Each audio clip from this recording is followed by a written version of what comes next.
Hi there, YouTube. My name is Rachel Taylor, and welcome to 30 Days of Rachel.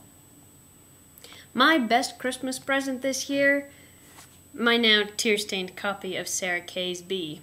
The inscription from my mother reads, "If I should have a wonderful, loving, talented daughter, I would name her Rachel."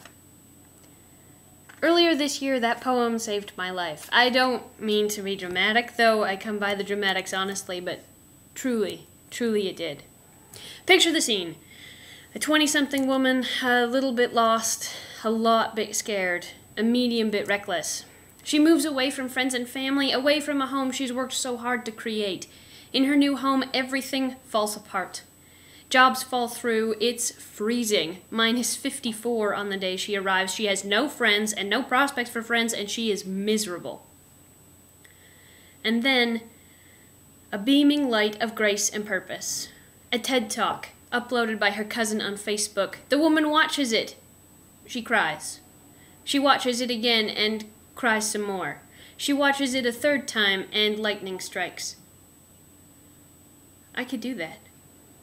She stops, surprised that she's spoken aloud. I could do that.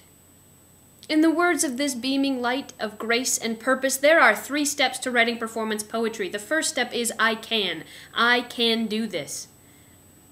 I could do that. She watches it a 4th time. The second step is I will. I will continue. I could do that. I will do that.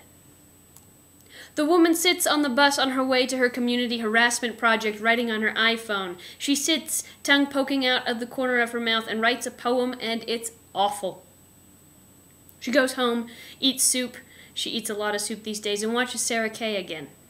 She cries again. And she sits, and she writes again.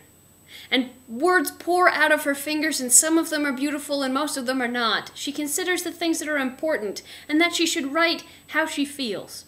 She feels angry. She feels angry and hurt and lonely and scared and empty. That night, lying in bed at 2 a.m., she writes her first piece of performance poetry. And it is wonderful. Actually, it's awful. She sends it to the people that she loves, and they cry and phone her and yell at her because how dare she feel like that? There are so many wonderful things to see and do in this world around her. That's how I feel. She says quietly, I won't feel like this forever. I know that. It'll stop. But right now I feel like this. And that is performance poetry. Performance poetry is poetry that cannot stay confined to a page, which begs to be heard, which demands to be experienced. And with that in mind, hi, my name is Rachel. I'm a slam poet, and Sarah Kay saved my life. Did you know that April is National Poetry Month? Over the course of the next 30 days, I will upload an original piece of poetry every other day. I hope that you, who are watching this now, I hope that you tune in. I hope that it inspires you to write how you feel. I hope that you laugh. I maybe hope a little that you cry. But mostly, I hope that you enjoy my work. Let the games begin.